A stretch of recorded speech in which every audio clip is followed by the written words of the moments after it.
2026 கன்னி ராசி மிக சிறப்பான அற்புத பலன்களை அடையக்கூடிய ராசியில கன்னி ராசியும் ஒன்று. சில பேருக்கு தந்தையுடைய தொழில்களை எடுத்து செய்யக்கூடிய சூழ்நிலைகள், அதாவது பூர்வீக தொழில்கள் ஏதாவது இருந்துச்சுன்னா அதை எடுத்து செய்யக்கூடிய சூழ்நிலைகள் அமையும். தாய் வழியும் சரி, இல்லை பூர்வீகமா அவங்களுடைய சொத்துக்கள் ஏதாவது இருந்ததுனால் அது கிடைக்கிறதுக்கும் வாய்ப்பு இருக்கு. வண்டி வாகனம் அமைவதற்கான வாய்ப்புகள் இருக்கு.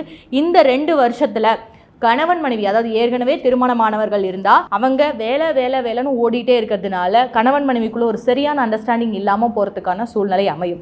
இது வெறும் ஜூன் 2 வரைக்கும் தான். ஜூன் 2ஆம் தேதிக்கு பிறகு குரு பார்வை 7ஆம் இடத்துக்கு கிடைக்கிறதுனால அனைத்தும் சரியாகும். அது மட்டும் இல்லாம லாபஸ்தானத்துக்கு குரு வரார். உங்களுடைய ஜாதக அமைப்பு படி ஒரு உயர் பதவியோ அல்லது செல்வ செழிப்போ வருமான உயர்வோடு கூடிய இடமாற்றமோ அமையறதுக்கான வாய்ப்புகள் அதிகமாக இருக்கு. இன்னொரு விஷயம், 12ஆம் இடத்துல இருக்கக்கூடிய கேது பார்த்தீங்கன்னா சரியான தூக்கம் அப்படிங்கிறத கொடுக்காது. அது ஏதோ ஒரு விதத்தில் ஒரு சின்ன விரைய செலவையும் நிம்மதியற்ற தூக்கத்தையும் கொடுக்கும். எப்படி இருக்கும்னா, வேலை அதிகமாகி பிஸ்னஸில் ஓவராக கான்சன்ட்ரேஷன் பண்ணுறதுனால லாபமும் வரும். At the same time night பகலாக ஒர்க் பண்ணக்கூடிய சூழ்நிலைங்க, என்னால் உட்காந்து என் வீட்டில் உட்காந்து ஃபேமிலி கூட டைம் ஸ்பெண்ட் பண்ண முடியல அப்படிங்கிற மாதிரி சூழ்நிலையும் வரும்.